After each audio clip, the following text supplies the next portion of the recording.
So today the Decade series continues because I'm going to be talking about my favorite movie from every single year of the 1960s. What's going on, everyone? Welcome to the Cobwebs channel where we dust off old movies. My name is Daniel, and if you haven't been following the channel lately, I've been doing a series of videos talking about my favorite movie from every single year. We started with a video on the 1930s, then the 1940s, 1950s, and today we're talking about the 1960s, which is definitely one of my favorite decades for film, and I often call it the most underrated decade for movies because it's very much a transitional decade. It's a decade that doesn't have quite as distinctive a flavor as most of the other decades, but that's because it's really the time when we're moving away from the classic film era, the Hays Code era, into the new Hollywood era. The gloves are off, no holds barred era that is the 1970s. And the 60s is right in between the two, and it's very much a decade in which you can see that transitioning happening. And I think that's so interesting,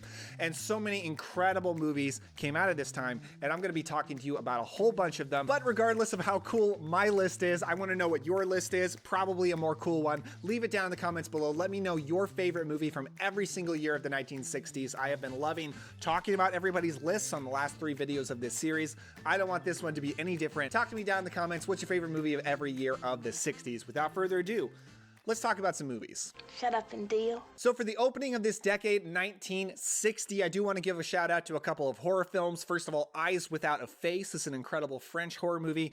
And I think the movie that most people are going to pick, Alfred Hitchcock's Psycho, came out in 1960, and I do love Psycho.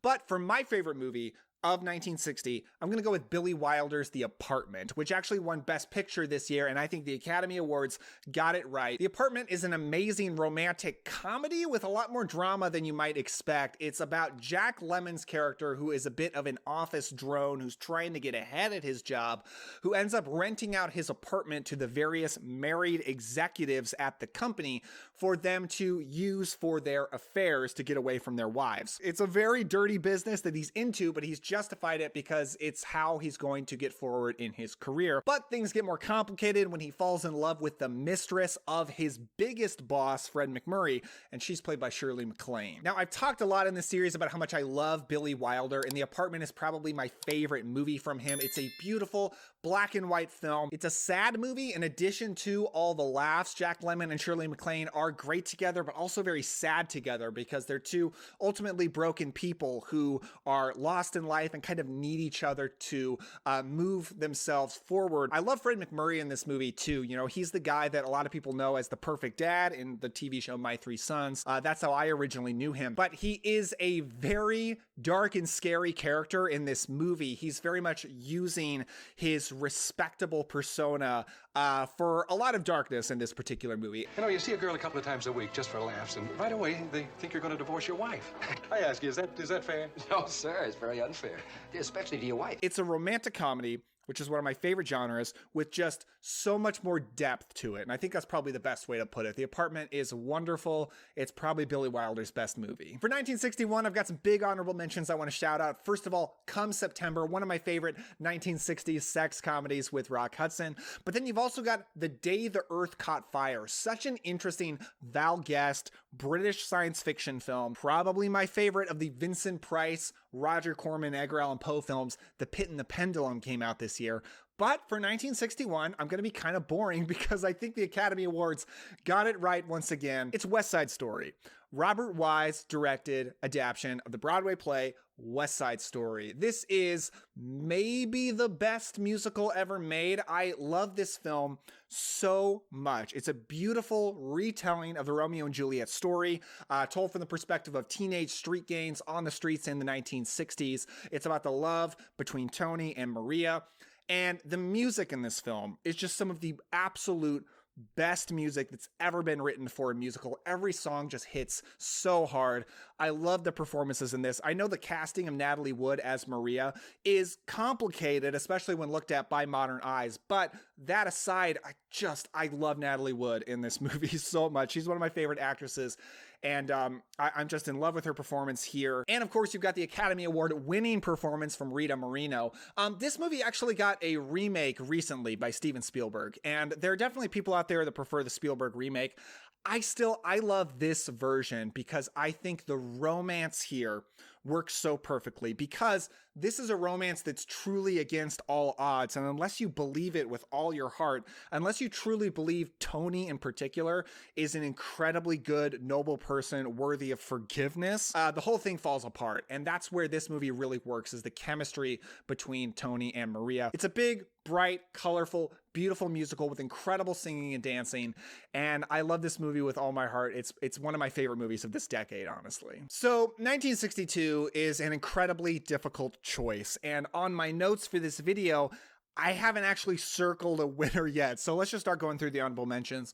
Lawrence of Arabia came out this year. One of the most important films ever made, one of the greatest films ever made, according to a lot of people. It's a movie I'm very glad to have seen. I do think it's an incredible film. It's not a personal favorite, to be totally honest, so I can't go Lawrence of Arabia. Maybe my favorite Sam Peckinpah movie came out this year, Ride the High Country with Randolph Scott and Joel McCrea. And the most recent discovery for me from this year is The Wonderful World of Brothers Grimm, which I talked about on my Blu-ray Watchlist wrap-up video on this channel just recently. I love that fairy tale inspired movie, but I'm gonna go with the smallest movie that I've talked about so far for 1962, and I'm almost surprising myself saying this, but it's the movie that's been in my life the longest from all these choices and the one I've rewatched the most. That's Carnival of Souls. Now, Carnival of Souls is, like I said, a very low budget horror movie. It's probably one of the first like real low budget kind of indie horror films that really broke into the mainstream somehow. And it's the story of an emotionally detached woman who moves into a small town to become the organist for a church, even though she's very upfront that she's not religious and she's just doing it for the money. And she encounters a lot of weird people throughout this town, including a really creepy neighbor who won't stop coming on to her. And all the while she has seen ghostly figures following her around, and maybe it all centers at a local abandoned carnival. As small and seemingly insignificant as this movie seems, it really is one of my favorite horror films of all time. I think it is such a powerful film. It's so interesting because it retains the really interesting dialogue that early, classic Hollywood movies had, that movies started to lose as time goes on. But all the horror stuff is so scary. And I do think as much credit as Night of the Living Dead gets for the zombie genre, this movie should get almost as much credit because the zombie horror is so scary, but it's like a mix of zombies and ghosts and just strange apparitions that you're not sure if it's in the main character's head or not. I love this movie. It very much, it's the smallest movie I'm going to talk about today. It's the little movie that could, and it is on Criterion Blu-ray, which I highly recommend because it's a movie that fell into the public domain. There's a lot of bad looking versions out there, but that Criterion Blu-ray looks so good. You know what? For 1963, let's just keep this train going because I'm going to go with another weird choice, but I do want to shout out both of my favorite Steve McQueen movies came out this year. Those are The Great Escape and Love with the Proper Stranger. Love those. Also, Alfred Hitchcock's The Birds. I love The Birds, but it's not quite going to make my list because for 1963, a total personal favorite, I'm going with Sunday in New York, which is starring Jane Fonda, Rod Taylor, and Cliff Robertson. So one of my favorite trends of this decade is the 60s sex comedy, because in 1959, the romantic comedy truly turns into the sex comedy because of two very important movies that came out that year, Some Like It Hot and Pillow Talk. And those movies really take the gloves of raunchiness off the romantic comedy genre, and the genre kind of turns into the 60s sex comedy. And I love that trend because they're such big, bright, beautiful movies. They often have great actors. They're just really fun, playful movies with the kind of 1960s raunchiness you get in there, which is much, lower than raunchiness you get today, which kind of just makes it fun and pleasant to watch. Is a girl that's been going around with a fellow a reasonable length of time supposed to go to bed with him or not? What kind of a question is that to ask? Well, it keeps coming up all the time. But my favorite 60s sex comedy is Sunday in New York. It's about Jane Fonda, who is a kind of sheltered small town good girl who comes to New York to visit her brother, Cliff Robertson, and complains about her fiance that she had just broken up with. And when Cliff Robertson has to leave her to go out and do his job as an airline pilot, Jane Fonda goes out for an afternoon in New York, runs into Rod Taylor, and after some meet-cute misunderstandings, they just go out and have a great time in New York. And I think this movie is just beyond pleasant. It's got an incredible jazz piano score by Peter Nero. It's got a beautiful main theme song, Sunday in New York, sung by Mel Torme. I love the idea of New York in the 60s, and I don't know how accurate this is. A lot of people love the dirty 70s New York, but New York in this movie just, it all looks so beautiful, and I love just the time travel aspect to this movie. There's no time travel in the movie, but this movie travels me back in time to 60s New York, and I just love that. I love these actors involved. I'm a huge fan of Jane Fonda, especially in her early career. She's so luminous in this movie. Rod Taylor didn't get a lot of chances to be a leading man. He was often a supporting actor, and I love seeing him as a leading man. They're so great together. This is just one of the great comfort movies for me. It's a movie I would just put on and it just makes me feel good. So it's a total personal favorite. I'm not saying it's better than The Great Escape. I'm just saying it's my favorite of 1963. For 1964, I do want to shout out Viva Las Vegas, my favorite Elvis film, Mask of the Red Death, maybe the greatest of the Vincent Price, Roger Corman, Edgar Allan Poe films, and of course, Goldfinger, maybe the most iconic James Bond movie. But for 1964, I am going to go with Hammer films. Y'all know I love Hammer horror, and that is The Gorgon. The Gorgon is it's a Medusa horror film, and not many of those exist, but it's got an incredible cast of Peter Cushing, Christopher Lee, Barbara Shelley. And there is a Medusa creature that is terrorizing a small European village. When people see her, they are turned to stone. When a certain young man is killed by this Medusa creature, a man comes in to investigate. And I find that even less like a horror movie, this feels to me like a gothic fairy tale, because it is an incredibly gothic film. It's got gothic castles, autumn leaves, incredible sets and costuming, but it also just has this very fantastical element to it. It doesn't feel like it's trying to scare you. It's trying to lure you into this mythological atmosphere that I just love so much. Of course, the actors are great. I love the very gothic romance aspect to it with Barbara Shelley and actor Richard Pascal. It's just one of my favorite horror movies of all time. And if you haven't seen it, I would encourage you to, because it is so unique. It is so visually beautiful. And I think it's just so interesting. It's my favorite movie of 1964. Now, 1965 is actually a weird one for me, because by far of all the years, this is the least stacked for me. So if you got some recommendations for great 1965 movies, leave it down in the comments down below. There's a fairly good chance I haven't seen them. But I do want to give a shout out to The Cincinnati Kid, really cool Steve McQueen movie, co-starring Edward G. Robinson, a great gambling movie. But once again, I'm going to go with the Academy Award winner. Apparently, I'm just in line with the Academy Awards for this decade. That's weird. With The Sound of Music, again, directed by Robert Wise. Robert Wise musicals really getting to me. And in fact, the 60s might be my favorite decade overall for musicals. But The Sound of Music is a movie that I feel like is losing its appeal for modern movie fans. It just doesn't sound cool. It's a 3-hour musical about Julie Andrews being a nanny to a bunch of singing kids. That doesn't sound like a movie most people these days want to see. But the honest truth is, it's awesome. This is an incredible movie. It has great, and I mean truly great, Rodgers and Hammerstein music. Julie Andrews is one of the great movie stars of this decade. Her charisma is just off the charts in this movie, and her romantic chemistry with Christopher Plummer, who didn't really like this movie in real life, but who cares, is so palpable. There's a musical scene between them to the song I Must Have Done Something Good that I think is one of the sexiest movie scenes ever. Like, it's such a intense romance for this movie that I think most people wouldn't expect that from. Of course, visually, it's just one of the most gorgeous movies you'll ever see. And it's a movie that is that sort of pleasant romance singing children movie for a while. But then about halfway through, the Nazi aspect in Austria in the time period in which this movie takes place, right around World War II, really comes into play. And the movie gets very intense. And it becomes a we gotta run away from the Nazis kind of movie. So if you're worried about just watching a 3-hour romantic musical, don't fear, because it's only that for about half of it, and then it gets very intense and very, very interesting.